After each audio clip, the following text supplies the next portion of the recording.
Good evening. Hi. Oh, thank you. You all have heard about machine learning. You've heard about artificial intelligence. You've heard about how technology is probably going to come replace our jobs, right? You've heard these horror stories, but we've been hearing about them for years, and they almost don't seem real. It's almost like, really, when is this actually going to affect me? And the answer is soon. So it's a curve that's a U curve, and we've had years of ramp up, and we're right there, right now, where in the next 5 years, our cars will be driverless. In the next 5 years, the technology will exist that can replace what many of us are doing today.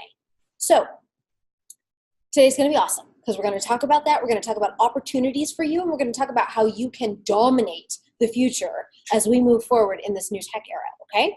So you paralegals, you legal secretaries, you are the glue to the practices that you work within. Today's agenda, we're going to talk about the role of the paralegal, which we touched on a little bit, the technology threat, what is it actually, and what is the technology threat to lawyers and to our industry, and what is the technology threat specifically to paralegals. We're going to do a quick audit and talk about what is the technology available right now that you should be using in your firms, and we're going to talk about maybe each step, and you will tell me what you're using and what you're not using. Those will prove to be opportunities for you that we'll discuss. And then we'll talk about your 2 secret weapons to defend against the technology threat. Becoming the expert and understanding your changing role and the changing role of humanity and connection in this ever tech changing world that we're in. Okay, so feel free to interrupt, comment. This can be a conversation. I want it to be as relevant to you as it possibly can be, okay? All right, if you are paying attention to industry news at all, then you have been hearing about the death of lawyers, the role of technology, the growing competition for legal services, non-lawyer competition, online companies, CDLPs, certified legal doc preparers, and the massive DIY movement that has taken over our entire society. I mean, you can think about something like Home Depot, you can do it, we can help, or whatever. I mean, how many of us look at YouTube to DIY what we can? That is the society we're in. It has changed how consumers view the legal industry. For years, industry legal leaders have been predicting the death of lawyers. I don't know if you've heard of Richard Susskind, but he's this famous futurist, and he wrote a book in 2005 called The Death of Lawyers. And he's continued to update this, and more people have jumped on this bandwagon. Then we got artificial intelligence and machine learning. Now, machine learning is this concept of cumulative knowledge improvement through data, and machines becoming smarter and smarter and being able to do predictive analytics, anticipate our needs. It's not just a decision tree where information's plugged in. It's where your software gets smarter. That's not coming, that's here. That's IBM Watson, which is now available to all of us. And if you Google lawyers versus technology, you'll find that there are new algorithms out there when put to the test against lawyers. These algorithms outperform lawyers in analyzing contracts and picking out statutes. There's technology that can be used to listen to our conversations and then not just transcribe our words, but instead write a report and a summary and a to-do memo. Okay, the technology that is here right now that most of us aren't using will be everyday technology. If it's not here in your office now, it's because the beta versions are working, and give it 5 years. It will be in your offices. I will use it. Why wouldn't I use it? I will be a better lawyer when I have that type of technology available to me. I will miss less. I will become more efficient and more effective for my clients. So yes, I'm going to use it. Law is a buyer's market. Law will become commoditized. It already has. You can already get your wills on LegalZoom. I was talking to LegalZoom, and I think they said that they form a company something like every 3 seconds. There's downward price pressure on lawyers. People who need divorces or wills or whatever can go to a certified legal document preparer who can prepare their documents and get them through the process. Couple all of that with mounting student loan debt, The latest information on lawyer wellness, which indicates that we are more prone to depression, to suicide, to burning out. And it would be easy to say that there's dark days ahead for the legal profession. 80% of the population can't access the legal services they need. I'm sure you've heard this. I'm sure you've heard about our access to justice crisis. But I don't think the future of law is that dark. I don't think our profession is going to die. I don't think lawyers are going to become less important. And I don't think you, as legal service professionals, non-lawyers, are going to become less important. I think you're going to become more important. I think we're going to get better at our jobs. And I think there's tremendous opportunity right now for us. The gist of this argument is that people won't need lawyers because technology is so good at solving their problem. But that's not really why people come to lawyers. That's not really what our job is. And so this means we have to look at our jobs just a little bit differently. There's been a ton of focus on how lawyers are going to lose their standing and lawyers are going down and they have to adapt. But there has been very, very little talk, at least in the world that I've been paying attention to, and I've been paying attention about how this will affect paralegals and non-lawyers. You all are paralegals, non-lawyers. Is there a lot of talk about this? No.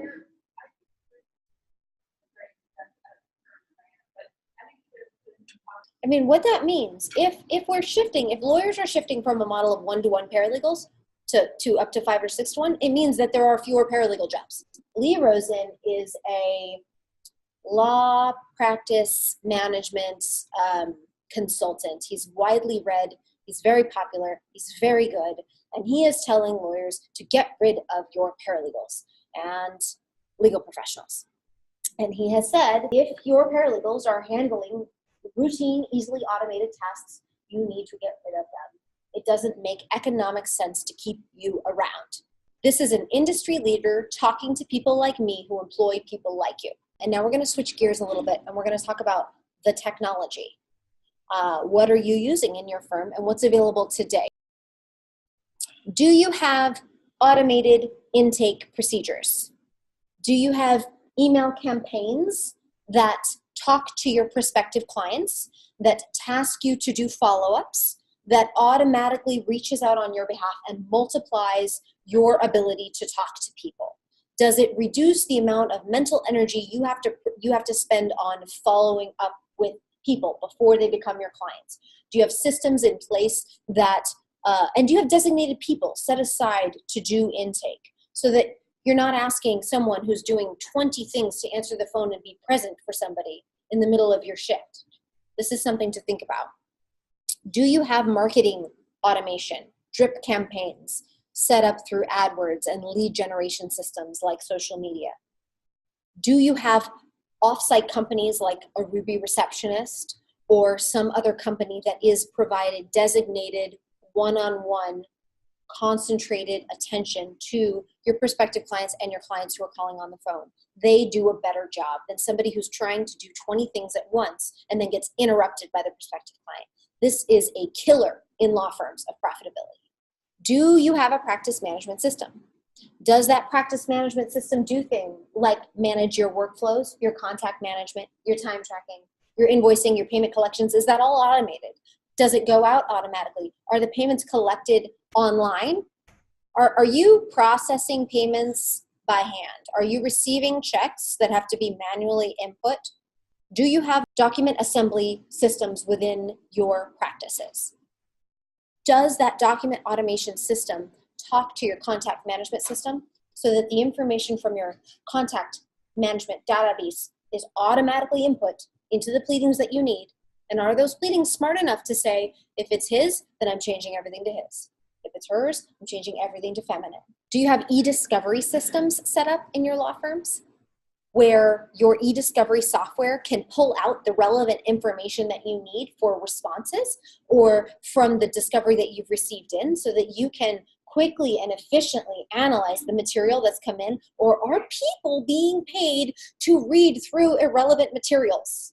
Do you have scheduling assistants? Are you doing automatic scheduling of appointments through something like Doodle, Calendly, or Amy, which is X.AI?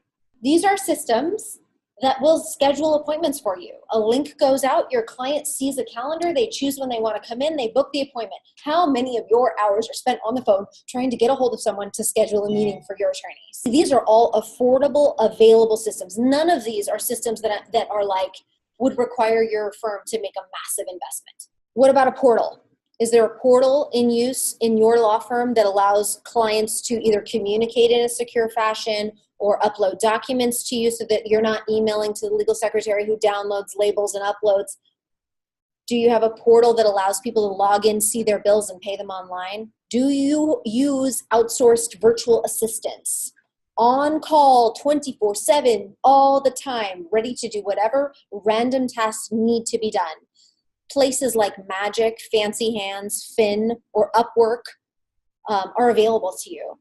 There are accounting firms and legal firms in India that will allow you to outsource your work to them. These people are easily accessible. They're not hard to find. They're readily available. They cost less than you do. They work 24 hours a day. Do you have workflows? Do you have automated workflows and approval processes so that you're not reacting to litigation? You're not reacting to your client calling you and reminding you that you owe them something, but there's a system in place where you can see everything. You know exactly what your caseload looks like, where each case is in the flow, and what you need to do next. Does that exist for you, or are you in reaction mode and you're hoping to remember everything on every case? Do you have an automated system for keeping your clients updated? Are you scanning all of your incoming and outgoing documents? Are you automatically reviewing things for important and dates? Are those calendared for you? Do you have tasks lists that allow you to, let's say, set a hearing and then everything that happens before that is auto-populated and auto-tasked? Are you using that? Do you have your systems and softwares talk to each other through something like Zapier or this, if this, then that? Are you using open APIs that your software has available to you to make things work better so that you're not entering data into duplicate systems all the time? And do you have internal communication? Chats like Slack or Google Chat. Do you have a way to text and chat with clients? How many of you, is there anyone in here who has all of those systems? I mean, I don't have all of those systems. If you did, you'd be the most valuable person to your firm. And that's the point. If you know this technology, you have the power to change your law firm and save your law firm money. Now, it's not the technology that's coming in to replace you. It's you being the most valuable person to your firm because you can say, you know what? We can save a whole lot of billable hours or non-billable hours or time. We can become more efficient with this. And here's how it works. And here are the various options. And the implementation looks like this. Now, who's the most valuable person in the room? If you knew all of these systems here, you would be a very, very valuable person. Figure out your firm's processes. Start with this. Don't start with the tech. Start with figuring out how your firm functions. How does a client come in? What does that process look like? Look at it closely. Break it down. Then you will see what's repetitive, what's redundant, what might I be able to do better with technology. Take one thing. What's your biggest problem? How can you fix your biggest problem? I had someone come into my office who had a relatively straightforward divorce. And her husband had been married for 6 years. They had one child. They didn't have any debt. They had about the same amount in retirement. They had a house they were going to sell. There wasn't a lot legally going on. They were very likely going to settle this. But he made a lot more money than she did and had always controlled everything during the marriage. There was a power differential. She left. She just wanted to be out. And she was willing to walk away from spousal maintenance as long as she could pay her bills. So I've got two companies. I've got Modern Law, which is a family law firm, and I've got Access Legal, which is a certified legal document prep company. She uses software and certified legal document preparers. And so I gave her the option. You can pay Access Legal to do all of your documents and walk you through this process. And you're really close right now. Today at this initial consultation, you're really close. These paralegals that are certified legal document preparers, they know this. They know divorce. They know how to do this paperwork. You make decisions on what you want to do with alimony and with child support and parenting time. If you and your husband work that out and then you need this done and you need help, they can do it for you for probably 1/5 the cost. Or mother-in-law can do it for you. We can work with you. We can invite your husband into the office. We can talk through the problems. We can figure out budgets. We can likely settle it that way. And she said, well, what's the difference? What would you do? And I said, well, it depends on what you need. Legally speaking, if you all can agree to everything, the certified legal document preparer will be able to do an excellent job. I have no doubt about that. But the advantage of having the lawyer is that we will be your face. We will be your shield. We will file the documents. We will be your attorney of record. We will reach out to him. We will invite him into our space. We will negotiate there. And you, who has this massive power differential, will have an ally.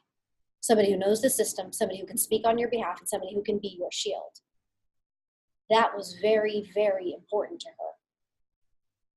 And it may be worth paying 5 times as much. And it has nothing to do with the law. Now, if we let that sink in for a minute, this is not unusual. Her case and her story is not different from what your clients are facing every day. It doesn't matter if it's a landlord-tenant problem. It doesn't matter if it's a breach of contract problem. We're talking about human dynamics. Legal problems are problems between humans. What we lawyers bring to the table, the most important thing that our clients value is, yes, it's our information, but I'm a shortcut. I'm somebody she gets to trust. I'm somebody who can be an advocate and an ally and a friend, and that is why people see lawyers. People come see lawyers and pay us lots of money to take their problem and to understand them and to be their ally and be their advocate. And that's the limitation that a CDLP has. They can't go to court with you. They can't negotiate on your behalf. They can't even be in a mediation with you. And technology will never be able to do what this client and most clients value most. What we do and how we value our services needs to be reevaluated. Start with intake. Start with how you are talking to your clients or your potential clients when they come to you. Are you listening or are you talking? It's more important to be listening, really, really listening. So your key takeaway is that automation and intention are the keys to the future of law for lawyers and for paralegals. The tools are readily available to you.